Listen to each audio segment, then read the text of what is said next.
Humanum Genus, the encyclical of Pope Leo XIII on Freemasonry, released April 20th, 1884. To the patriarchs, primates, archbishops, and bishops of the Catholic world, in grace and communion with the Apostolic See. The race of man, after its miserable fall from God, the creator and giver of heavenly gifts, through the envy of the devil, separated into two diverse and opposite parts, of which the one steadfastly contends for truth and virtue, the other of those things which are contrary to virtue and truth. The one is the kingdom of God on earth, namely, the true church of Jesus Christ, and those who desire from their heart to be united with it, so as to gain salvation, but must of necessity serve God and his only begotten Son with their whole might and with an entire will. The other is the kingdom of Satan, in whose possession and control are all whosoever follow the fatal example of their leader and of their first parents, those who refuse to obey the divine and eternal law, and who have many aims of their own in contempt of God, and many aims also against God. This twofold kingdom St. Augustine keenly discerned and described in the manner of two cities, contrary in their laws, because after striving for contrary objects. And with the subtle brevity he expressed the efficient cause of each in these words: two loves form two cities, the love of self, reaching even to contempt of God, an earthly city, and the love of God, reaching to contempt of self, a heavenly one. At every period of time, each has been in conflict with the other, with a variety and multiplicity of weapons and of warfare, although not always with equal ardor and assault. At this period, however, the partisans of evil seem to be combining together and to be struggling with united vehemence, led on or assisted by that strong, organized, and widespread association called the Freemasons. No longer making any secret of their purposes, they are now boldly rising up against God himself. They are planning the destruction of the Holy Church publicly and openly, and this with the set purpose of utterly despoiling the nations of Christendom, if it were possible, of the blessings obtained for us through Jesus Christ our Savior. Lamenting these evils, we are constrained by the charity which urges our heart to cry out often to God. For lo, thy enemies have made a noise, and they that hate thee have lifted up the head. They have taken a malicious counsel against thy people, and they have consulted against thy saints. They have said, come, and let us destroy them, so that they may not be a nation. At so urgent a crisis, when so fierce and so pressing an onslaught is made upon the Christian name, it is our office to point out the danger, to mark who are the adversaries, and to the best of our power to make head against their plans and devices, that those may not perish whose salvation is committed to us, and that the kingdom of Jesus Christ entrusted to our charge may not stand and may remain whole, but may be enlarged by an ever-increasing growth throughout the world. The Roman pontiffs, our predecessors, in their incessant watchfulness over the safety of the Christian people,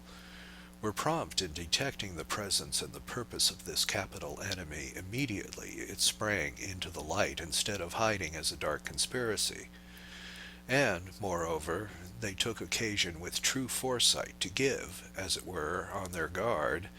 and not allow themselves to be caught by the devices and snares laid out to deceive them. The first warning of danger was given by Clement XII in the year 1738, and his constitution was confirmed and renewed by Benedict XIV. Pius VII followed the same path, and Leo XII, by his apostolic constitution Quo Graviora, put together the acts and decrees of former pontiffs on the subject, and ratified it and confirmed them forever. In the same sense spoke Pius VIII, Gregory XVI, and, many times over, Pius IX. For as soon as the constitution and the spirit of the Masonic set were clearly discovered by manifest signs of its actions, by the investigation of its causes, by the publication of its laws and of its rites and commentaries, with the addition often of the personal testimony of those who were in the secret, this apostolic see denounced the sect of the Freemasons, and publicly declared its constitution as contrary to law and right, to be pernicious no less to Christendom than to the state. And it forbade any one to enter the society, under the penalties which the Church is wont to inflict upon exceptionally guilty persons. The sectaries, indignant at this, thinking to elude or weaken the force of these decrees, partly by contempt of them, and partly by calumny, accused the sovereign pontiffs who had passed them either of exceeding the bounds of moderation in their decrees, or being what was not just. This was the manner in which they endeavored to elude the authority and the weight of the apostolic constitutions of Clement XII and Benedict XIV, as well of Pius VII and Pius IX. Yet, in the very society itself, there were to be found men who unwillingly acknowledged that the Roman pontiffs had acted within their right, according to the Catholic doctrine and discipline.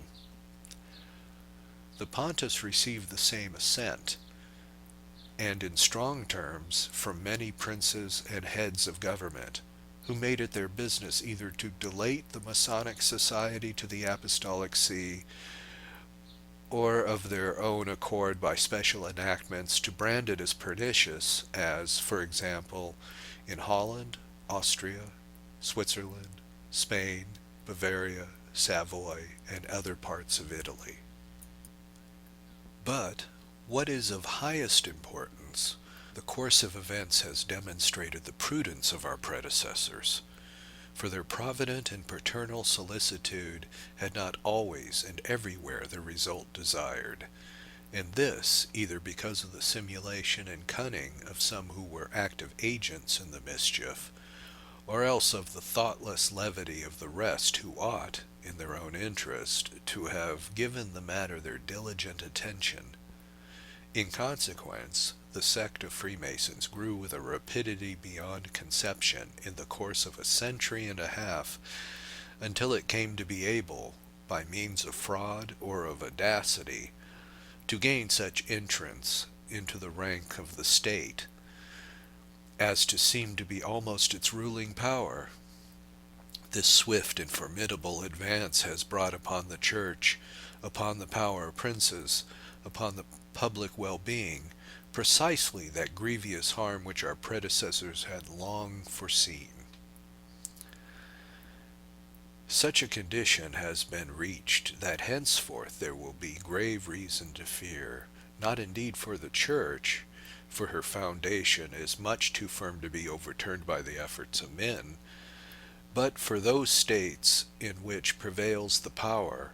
either of the sect of which we are speaking, or of other sects not dissimilar to which lend themselves to it as disciples and subordinates. For these reasons, we no sooner come to the helm of the Church than we clearly saw and felt it to be our duty to use our authority to the very utmost against so vast an evil. We have several times already, as occasion served, attacked certain chief points of teaching, which showed in a special manner the perverse influence of Masonic opinions. Thus, in our encyclical letter, quod apostolici moneris, we endeavored to refute the monstrous doctrines of the socialists and the communists. Afterwards, in another beginning arcanum, we took pains to defend and explain the true and genuine idea of domestic life, of which marriage is the spring and origin. And again, in that which diurnum, we described the idea of political government and conformed to the principles of Christian wisdom, which is marvelously in harmony, on the one hand, with the natural order of things, and, in the other, with the well-being of both sovereign princes and of nations. It is now our intention, following the example of our predecessors, directly to treat of the Masonic Society itself, of its whole teaching, of its aims, and of its manner of thinking and acting, in order to bring more and more into the light its evil power, and to do what we can to arrest the contagion of this fatal plague. There are several organized bodies which, though differing in name, in ceremonial, in form and origin, are nevertheless so bound together by community of purpose, and by the similarity of their main opinions, as to make a fact. There are several organized bodies which, though differing in name, in ceremonial, in forms and origins, are nevertheless so bound together by the community of purpose and by the similarity of their main opinions, as to make in fact one thing with the sect of the Freemasons, which is a kind of center whence they all go forth and whither they all return. Now, these no longer show a desire to remain concealed, for they hold their meetings in the daylight and before the public eye, and publish their own newspaper organs. And yet, when thoroughly understood, they are found still to retain the nature and the habits of secret societies. But there are many things like mysteries, which it is extreme care, not only from strangers, but from the very many members also, such as their secret and final designs, the names of their chief leaders, and certain secret and inner meetings, as well as their decisions, and the ways and means of carrying them out. This is, no doubt, the object of the manifold difference among the members as to right, office, and privilege, of the received distinction of orders and grades, and of that severe discipline which is maintained. Candidates are generally commanded to promise, nay, with special oath to swear, that they will never, to any person, at any time, or in any way, make known the members, the passes, or the subjects discussed. Thus, with a fraudulent external appearance, and with a style of simulation which is always the same, the Freemasons, like the Manichees of old, strive, as far as possible, to conceal themselves, and to admit no witnesses but their own members. As a convenient manner of concealment, they assume the character of literary men and scholars associated for the purpose of learning. They speak of their zeal for a more cultured refinement, and of their love for the poor, and they declare their wish to be the amelioration of the condition of the masses, and to share with the largest possible number all the benefits of civil life. Were these purposes aimed at in real truth, they are by no means the whole of their object. Moreover, to be enrolled, it is necessary that the candidates promise and undertake to be thenceforward strictly obedient to their leaders and masters with the utmost submission and fidelity, and to be in readiness to do their bidding upon the slightest expression of their will. If disobedient, to submit to the direst penalties and death itself. As a matter of fact, if any are judged to have betrayed the doings of the sect, or have resisted commands given, Punishment is inflicted on them not infrequently, and with so much audacity and dexterity that the assassin very often escapes the detection and penalty of his crime. But to simulate and to wish to lie hid, to bind men like slaves in the very tightest bonds, and without giving any sufficient reason, to make use of men enslaved to the will of another for any arbitrary act, to arm men's right hands for bloodshed after securing impunity for the crime, all this is an enormity from which the nature recoils. Wherefore, reason and truth make itself plain that the society of which we are speaking is in antagonism with justice and natural uprightness. And this becomes still plainer, inasmuch as other arguments also, and those very manifest, prove that it is essentially opposed to natural virtue. For, no matter how great may be man's cleverness in concealing and their experience in lying, it is impossible to prevent the effect of any cause from showing in some way the intrinsic cause whence they come.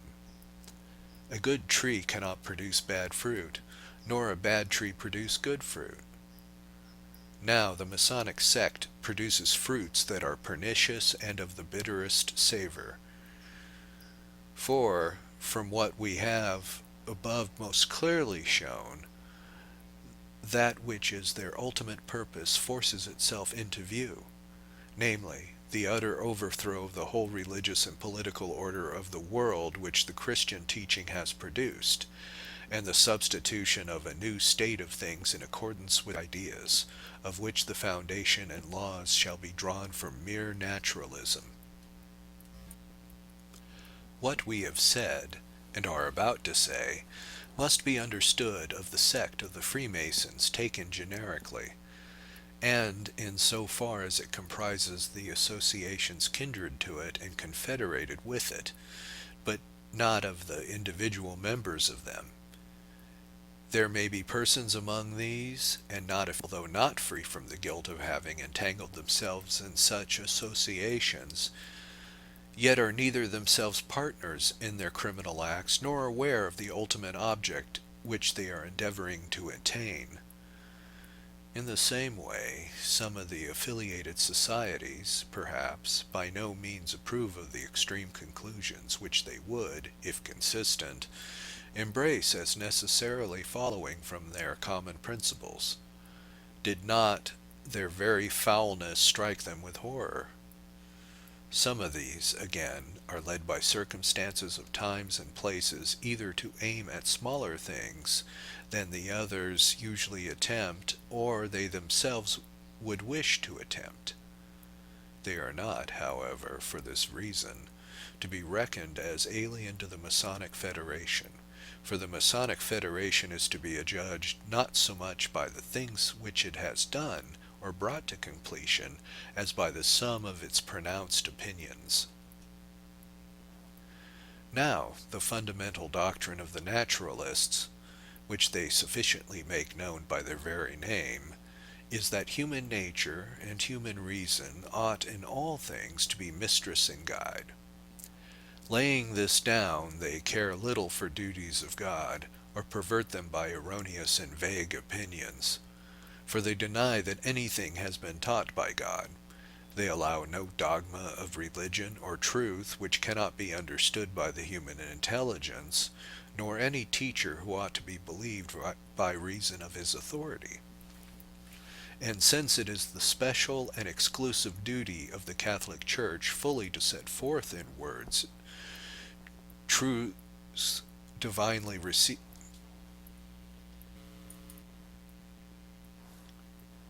now, the fundamental doctrine of the naturalists, which they sufficiently make known by their very name,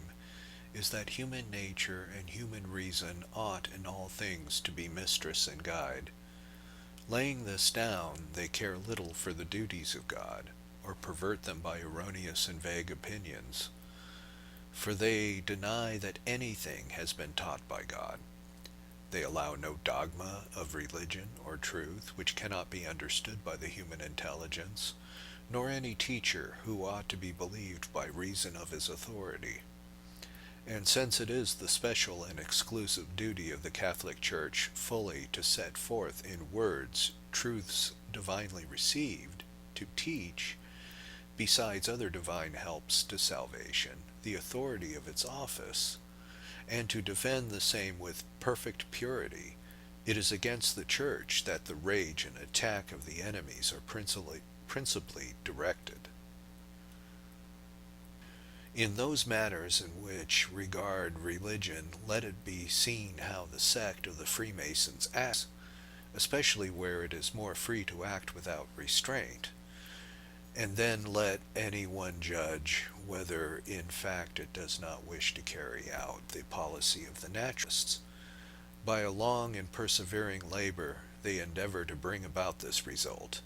namely, that the teaching office and authority of the Church may become of no account to the civil state, and for this same reason they declare to the people and contend that the Church and state ought to be altogether disunited. By this means they reject from the laws and from the commonwealth the wholesome influence of the Catholic religion, and they consequently instituted laws and precepts of the Church. Nor do they think it is enough to disregard the Church, the best of guides, unless they also injure it by their hostility. Indeed, with them it is lawful to attack with impunity the very foundations of the Catholic religion, in speech, in writing, and in teaching, and even the rights of the Church are not spared, and the offices with which it is divinely invested are not safe. The least possible liberty to manage affairs is left to the Church, and this is done by laws not apparently very hostile, but in reality framed and fitted to hinder freedom of action. Moreover, we see exceptional and onerous laws imposed upon the clergy to the end that they may be continually diminished and in necessary means. We see also the remnants of the possessions of the Church fettered by the strictest conditions and subjected to the power and arbitrary will of the administrators of the state, and the religious orders rooted up and scattered. But against the Apostolic See and the Roman Pontiff the contention of these enemies has been for a long time directed. The Pontiff was first, for special reasons, thrust out from the bulwark of his liberty and of his right, the civil princedom. Soon he was unjustly driven into a condition which was unbearable because of the conditions raised on all sides. And now the time has come when the partisans of the sects openly declare what in secret among themselves they have for a long time plotted, that the sacred power of the pontiffs must be abolished, that the papacy itself, founded by divine right, must be utterly destroyed. In other proofs there were wanting. This fact would be sufficiently disclosed by the testimony of men well informed, of whom some at other times, and others more again recently, have declared it to be true of the Freemasons that they especially desire to assail the Church with irreconcilable hostility, and that they will never rest until they have destroyed whatever the supreme pontiffs have established for the sake of religion. If those who are admitted as members are not commanded to abjure by any form of words the Catholic doctrines, this omission, so far from being adverse to the designs of the Freemasons, is more useful for their purposes. First, in this way they easily deceive the simple-minded and the heedless, and can induce a far greater number to become members. Again, as all who offer themselves are received, whatever may be their form of religion, that they thereby teach the great error of this age, that a regard for religion should be held as an indifferent matter, and that all religions are alike. This manner of reasoning is calculated to bring about the ruin of all forms of religion, and especially of the Catholic religion, which, as it is the only one that is true, cannot, without great injustice, be regarded as merely equal to other religions. But the naturalists go much further, for, having, in the highest things, entered upon a wholly erroneous course, they are carried headlong to extremes, either by reason of the weakness of human nature, or because God inflicts upon them the just punishment of their pride.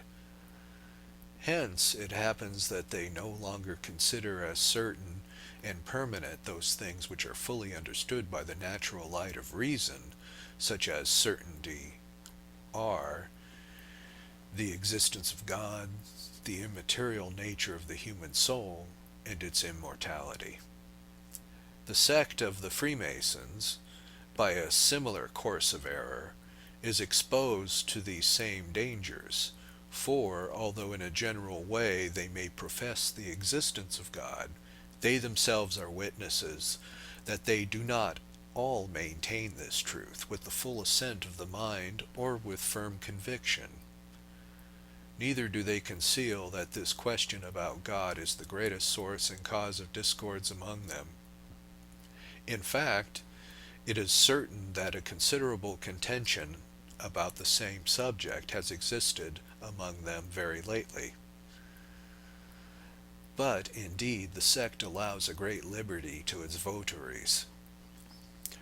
to each side is given the right to defend its own opinion,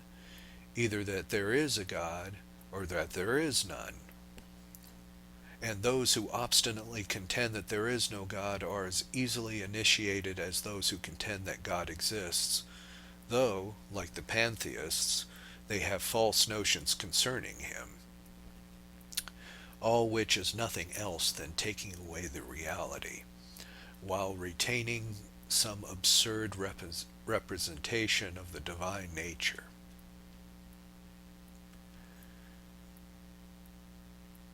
When this greatest fundamental truth has been overturned or weakened, it follows that those truths, along which are known by the teaching of nature, must begin to fall, namely, that all things were made by the free will of God the Creator, that the world is governed by providence, that souls do not die, that to this life of men upon the earth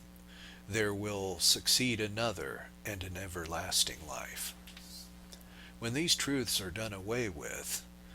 which are as principles of nature and important for knowledge and for practical use, it is easy to see what will become of both public and private morality. We say nothing of those more heavenly virtues, which no one can exercise or even acquire without a special gift and embrace of God, of which necessarily no trace can be found in those who reject as unknown the redemption of mankind, the grace of God, the sacraments, and the happiness to be obtained in heaven. We speak now of the duties which have their origin in natural probity, that God is the creator of the world and its provident ruler, that the eternal law commands the natural order to be maintained, and forbids that it be disturbed, and that the last end of men is a destiny far above human things and beyond the sojourning on the earth. These are the sources and these are the principles of all justice and morality. If these be taken away, as the naturalists and the Freemasons desire, there will immediately be no knowledge as to what constitutes justice and injustice, or upon what principle morality is founded. And, in truth, the teachings of morality, which alone finds favor with the sect of Freemasons, and in which they contend youth should be instructed, is what they call civil and independent and free, namely, that which does not contain any religious belief. But how insufficient such teaching is, how wanting in soundness, and how easily moved by every impulse of passion, it is sufficiently proved by its sad fruits, which have already begun to appear. For wherever, by removing Christian education, this teaching has begun more completely to rule, there goodness and integrity of morals have begun quickly to perish, monstrous and shameful opinions have grown up, and the audacity of evil deeds has risen to a high degree. All this is commonly complained of and deplored, and not a few of those who by no means wish to do so are compelled by abundant evidence to give not infrequently the same testimony. Moreover, human nature was strained by original sin, and is therefore more disposed to vice than to virtue. For a virtuous life it is absolutely necessary to restrain the disorderly movements of the soul, and to make the passions obedient to reason. In this conflict human beings must very often be despised, and the greatest labors and hardships must be undergone, in order that the reason may always hold its sway. But the naturalist and Freemasons, having no faith in those things have learned by the revelation, deny that our first parents sinned, and consequently think that free will is not at all weakened and inclined to evil. On the contrary, exaggerating rather the power and the excellence of nature, and placing therein alone the principle and rule of justice, they cannot even imagine that there is any need at all of a constant struggle and a perfect steadfastness to overcome the violence and rule of our passions. Wherefore we see that men are publicly tempted by the many allurements of pleasure, that there are journals and pamphlets with neither moderation nor shame, that stage plays are remarkable for license,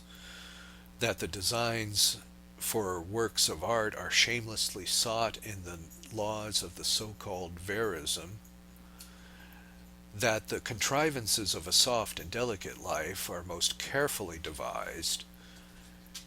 and that all the blandishments of pleasure are diligently sought out, by which virtue may be lulled to sleep. Wickedly also, but at the same time quite consistently, do those act who do away with the expectation of the joys of heaven, and bring down all happy level of mortality, and, as it were, sink it in the earth. Of what fact, astonishing not so much in itself as in its open expression, may serve as a confirmation. For since generally no one is accustomed to obey crafty and clever men so submissively as to those whose soul is weakened and broken down by the domination of the passions, there have been in the sect of the Freemasons plainly determined and proposed that, artfully and of set purpose, the multitude should be satiated with a boundless license of vice, as, when this has been done, it would easily come under their power and authority for acts of daring. What refers to domestic life in the teachings of the naturalist is almost all contained in the following declarations: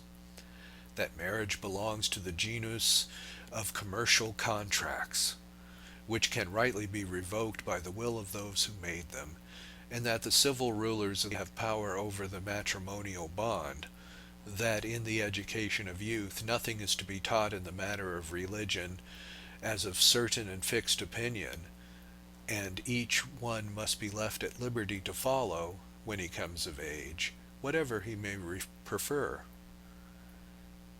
These things the Freemasons fully assent,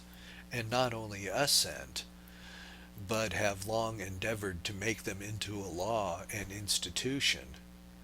For in many countries, and those nominally Catholic, it is enacted that no marriages shall be considered lawful except those contracted by the civil right. In other places the law permits divorce, and in others every effort is used to make it lawful as soon as it may be. Thus, the time is quickly coming when marriages will be turned into another kind of contract, that is, to changeable and uncertain unions which fancy may join together, and which the same, when changed, may disunite.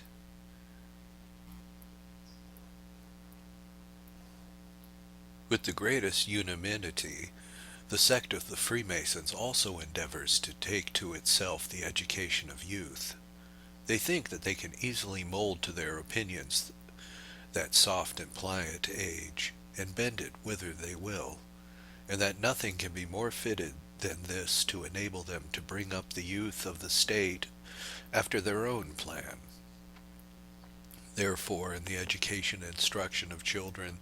they allow no share, either of teaching or of discipline, to the ministers of the church. And in many places they have procured that the education of youth shall be exclusively in the hands of laymen, and that nothing which treats of the most important and most holy duties of men to God shall be introduced into the instructions of morals. Then come their doctrines of politics, in which the naturalists lay down that all men have the same right, and are in every respect of equal and like condition, that each one is naturally free, that no one has the right to command another, that it is an act of violence to require men to obey any authority other than that which obtained from themselves. According to this, therefore, all things belong to the free people. Power is held by the command or permission of the people, so that, when the popular will changes, rulers may lawfully be deposed, and the source of all rights and civil duties is either in the multitude or in the governing authority, when this is constituted according to the latest doctrines. It is held also that the state should be without God, that in the various forms of religion there is no reason why one should have precedence over the other, and that they are all to occupy the same place. That these doctrines are equally acceptable to the Freemasons, and that they would wish to constitute states according to this example and model, is too well known to require proof. For some time past they have openly endeavored to bring about this with all their strength and resources, and in this they prepare the way for not a few bolder men who are hurrying on even to worse things in their endeavor to obtain equality and community of all goods by the destruction of every distinction of rank and property. What, therefore, the sect of the Freemasons is, and what course it pursues, appears sufficiently from the summary we have briefly given. Their chief dogmas are so greatly and manifestly at variance with reason that nothing can be more perverse. To wish to destroy the religion and the church which God himself has established, and whose perpetuity he ensures by his protection, bring back after a lapse of 18 centuries the manners and customs of the pagans, is signal folly and audacious impiety. Neither is it less horrible nor more tolerable they should repudiate the benefits which Jesus Christ so mercifully, not only for individuals, but also for the family and the judgment of Christianity, are also very great. In this endeavor we may almost see the implacable hatred and spirit of revenge with which Satan himself is inflamed against Jesus Christ. So also the studious endeavor of the Freemasons to destroy the chief foundations of justice and honesty, and to cooperate with those who would wish, as if they were mere animals, to do what they please, tends only to the ignominious and disgraceful ruin of the human race. Evil, too, increased by the threat of domestic and civil society. As we have elsewhere shown, in marriage, according to the belief of almost every nation, there is something sacred and religious, and the law of God has determined that marriages shall not be dissolved. If they are deprived of their sacred character and made dissoluble, trouble and confusion in the family will be the result, the wife being deprived of her dignity and the children left without protection as to their interests and well-being, to have in public matters no care for religion, and in the arrangement and administration of civil affairs to have more regard for God than if he did not exist, is a rashness unknown to the very pagans. For in their heart and soul the notion of divinity and the need for a public religion were so firmly fixed that they would have thought it easier to have a city without foundation than a city without God. Human society, indeed, for which by nature we are formed, has been constituted by God the author of nature, and from him, as from their principle and source, flow all their strength and permanence, the countless benefits which society abounds. As we are each of us admonished by the very voice of nature to worship God in piety and holiness, as the giver unto us of life and of all that is good therein, so also for the same reason nations and states are bound to worship him,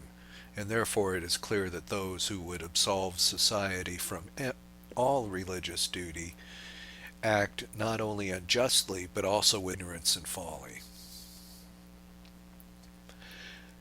As men are by the will of God born for civil union and society, and as the power to rule is so necessary a bond of society that, if it be taken away, society must at once be broken up,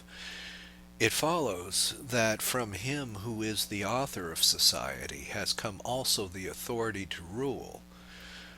so that whosoever rules, he is the minister of God. Wherefore, as the end and nature of human society so requires, it is right to obey the just commands of lawful authority, as it is right to obey God who ruleth all things, and it is most untrue that the people have it in their power to cast whoever they please.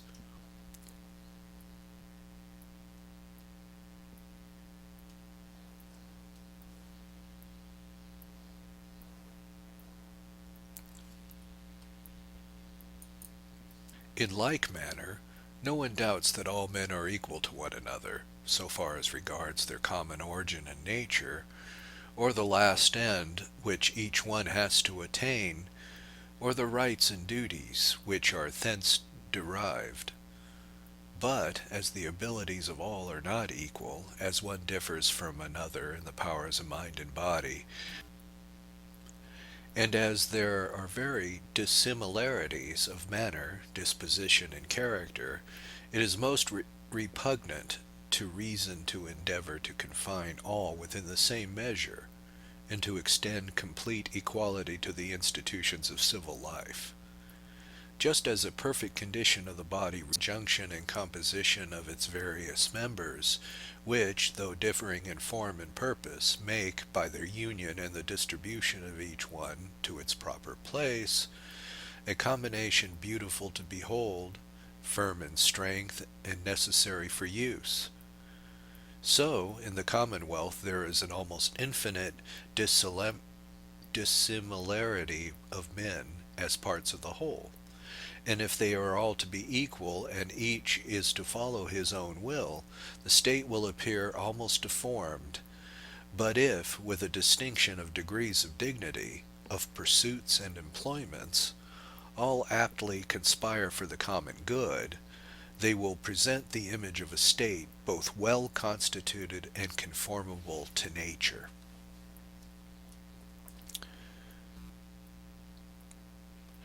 Now, from the disturbing errors which we have described, the greatest danger to states are to be feared. For, the fear of God and reverence for divine laws being taken away, the authority of rulers despised, sedition permitted and approved, and the popular passion urged on to lawlessness, with no restraint save that of punishment, a change and overthrow of all things will necessarily follow. Yea, this change and overthrow is deliberately planned and put forward by many associations of communists and socialists, and to their undertakings the sect of Freemasons is not hostile, but greatly favors their designs, and holds in common with them their chief opinions. And if these men do not at once and everywhere endeavor to carry out their extreme views, it is not to be attributed to their teaching and to their will, but to the virtue of that divine religion which cannot be destroyed. And also because the sounder part of men, refusing to be enslaved to secret societies, vigorously resist their insane attempts.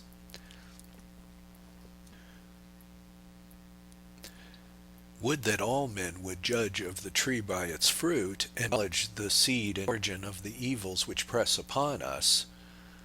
and of the dangers that are impending. We have to deal with a deceitful and crafty enemy who, gratifying the ears of people and princes, has ensnared them by smooth speeches and by adulation. Ingratiating themselves with rulers under the pretense of friendship, the Freemasons have endeavored to make them their allies and powerful helpers for the destruction of the Christian name, and that they might more strongly urge them on, they have, with determined calumny, accused the Church of invidiously contending with rulers in matters that affect their authority and sovereign power, having, by these artifices, insured their own safety and audacity. They have begun to exercise great weight in the government of states, but nevertheless they are prepared to shake the foundations of empires, to harass the rulers of the state, to accuse, and to cast them out, as often as they appear to govern otherwise than that they themselves could have wished. In like manner, flattery deluded the people, proclaiming with authority and public prosperity, and saying that it was owing to the Church and to the sovereigns that the multitude were not drawn out of their unjust poverty. They have imposed upon the people, and, exciting them by a thirst for novelty, they have urged them to assail both the Church and its civil power. The expectation of the benefits which was hoped for is greater than the reality. Indeed, the common people, more oppressed than they were before, are deprived in their misery of that solace which, if things had been arranged in a Christian manner, they would have had with ease and in abundance. But whoever strive against the order which divine providence has constituted pay usually the penalty of their pride, and meet with affliction and misery where they rashly hope to find all things prosperous and in conformity with their desires.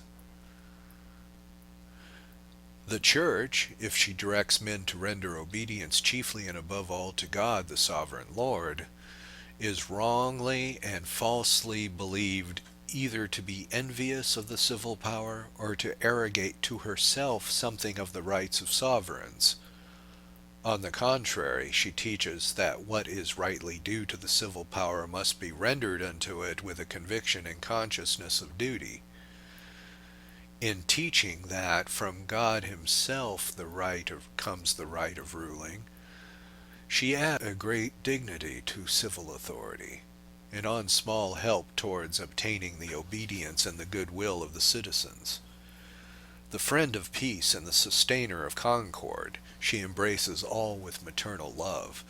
and, intent only upon giving help to mortal man, she teaches that to justice must be joined clemency, equity to authority, and moderation to law-giving, that no one's right must be violated, that order and public tranquility are to be maintained, and that the poverty of those who are in need is, as far as possible, to be relieved by public and private charity. But for this reason, to use the words of St. Augustine, men think, or would have it believed, that Christian teaching is not suited to the good of the state, for they wish the state to be founded not on solid virtue, but on the impunity of vice. Knowing these things, both would act with political wisdom, and according to the needs of general safety, if, instead of joining with Freemasons to destroy the Church, they joined with the Church in repelling their attacks.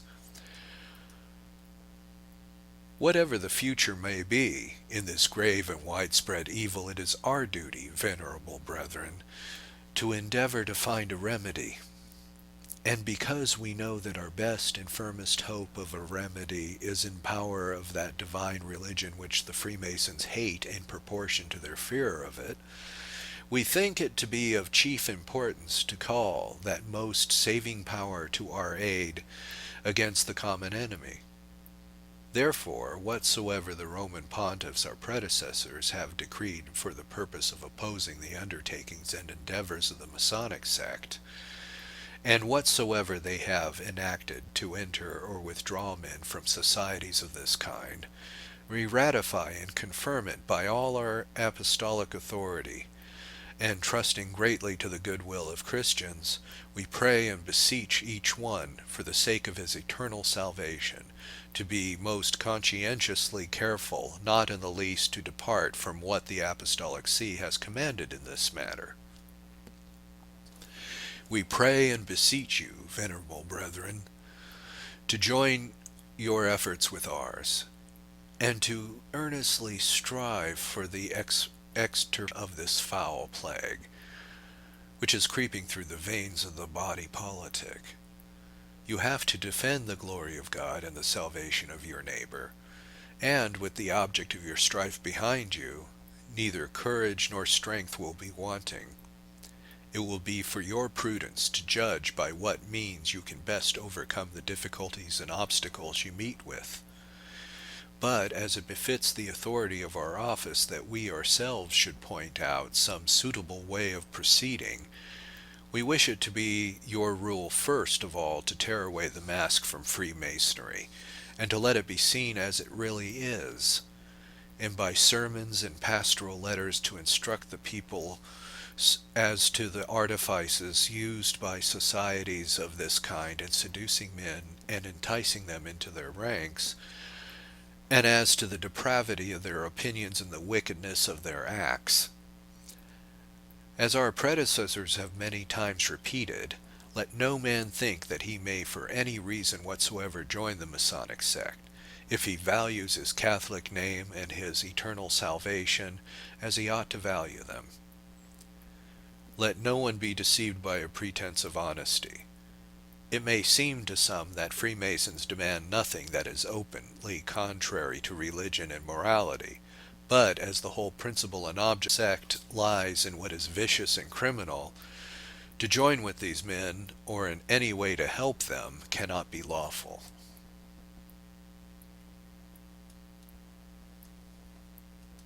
Further, by assiduous teaching and exhortation, the multitude must be drawn diligently the precepts of religion, for which purpose we earnestly advise that by opportune writings and sermons they will be taught the elements of those sacred truths in which the Christian philosophy is contained. The result of this will be that the minds of men will be made sound by instruction, and will be protected from many forms of error and inducements to wickedness, especially in the present unbounded freedom of writing and insatiable eagerness for learning. Great indeed is the work, but in it the clergy will share your labors, if, through your care, they are fitted for it by learning and a well-turned life. This good and great work requires to be helped also by the industry amongst the laity, in whom a love of religion and of country is joined to learning and goodness of life. By uniting the efforts of both clergy and laity, strive, venerable brethren, to make men thoroughly know and love the Church. For the greater their knowledge and love of the Church, the more they will be turned away from clandestine societies. Wherefore, not without cause do we use this occasion to state again what we have stated elsewhere, namely, that the Third Order of St. Francis, whose discipline we at little while ago prudently mitigated, should be studiously promoted and sustained. For the whole object of this order, as constituted by its founder, is to invite men to be an imitation of Jesus Christ, and to a love of the Church, and to the observance of all Christian virtues, and there ought to be of great influence in suppressing the contagion of wicked societies. Let, therefore, this holy sodality be strengthened by a daily increase. Amongst the many benefits to be expected from it will be the great benefit of drawing the minds of men to liberty, fraternity, and equality of right, not such as the Freemasons absurdly imagine, but such as Jesus Christ obtained for the human race and St. Francis aspired to. The liberty, we mean, the sons of God, through which we may be free from slavery to Satan or to our own passions, both of whom most wicked masters, the fraternity whose origin is in God, the common Creator and Father of all, the equality which, founded on justice and charity, does not take away all distinctions among men, but, out of the varieties of life, of duties, and of pursuits, forms that union and that harmony which tend to benefit and dignify society. In the third place, there is a matter wisely instituted by our forefathers, but in course of time laid aside, which may now be used as a pattern and form of something similar. We mean the association of guilds of workmen for the protection, under the guidance of religion, both of their temporal interests and of their morality. If our ancestors, by long use and experience, felt the benefit of these guilds, our age perhaps will feel it the more by reason of the opportunity which they give of crushing the power of the sects. Those who support themselves by the labor of their hands, besides being, by their very condition, most worthy above all of charity and consolation, are also especially exposed to the allurements of men whose ways lie in fraud and deceit. Therefore they ought to be helped with the greatest possible kindness, and to be invited to join associations that are good, lest they be drawn away to others that are evil. For this reason we greatly wish, for the salvation of the people, that, under the auspices and patronage of the bishops, and at convenient times, these guilds may be generally restored. To our great delight, sodalities of this kind, and also associations of masters, have in many places already been established, having, each class of them, for their object to help the honest workman, to protect and guard his children and family, and to promote in them piety, Christian knowledge, and a moral life. And in this manner we cannot omit mentioning that exemplary society, named after its founder, St. Vincent, which has deserved so well of the lower classes. Its acts and its aims are well known. Its whole object is to give relief to the poor and miserable. This it does with singular prudence and modesty, and the less it wishes to be seen, the better it is fitted for the exercise of Christian charity, and for the relief of suffering. In the fourth place, in order more easily to attain what we wish, to your fidelity and watchfulness we commend in a special manner the young, as being the hope of human society. Devote the greatest part of your care to their instruction, and do not think that any precaution can be great enough in keeping them from masters and schools whence the pestilent breath of the sects is to be feared. Under your guidance, let parents, religious instructors, and priests, having the cure of souls, use every opportunity in their Christian teaching, warning their children of these societies, so that they may be vigilant artifices by which their promoters are accustomed to ensnare people. And to instruct the young in religious knowledge will act wisely if they induce all of them to resolve and to undertake never to bind themselves to any society without the knowledge of their parents or the advice of their parish priest or director. We well know, however, that our united labors will by no means suffice to pluck up these pernicious seeds from the Lord's field, unless the heavenly Master of the vineyard shall mercifully help us in our endeavors.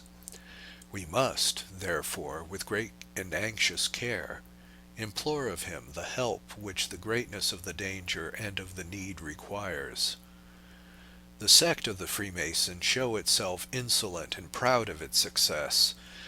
and seems as if it would put no bounds to its pertinacity. Its followers, joined together by a wicked compact and by secret councils, give help to one another, and excite one another to an audacity for evil things. So vehement an attack demands an equal defense, namely, that all good men should form the widest possible association of action and of prayer. We beseech them, therefore, with united hearts, to stand together and unmoved against the advancing force of the sects, and in mourning and supplication to stretch out their hands to God, praying that the Christian name may flourish and prosper, that the Church may enjoy its needed liberty, and those who have gone astray may return with a right mind, that error at length may give place to truth, and vice to virtue.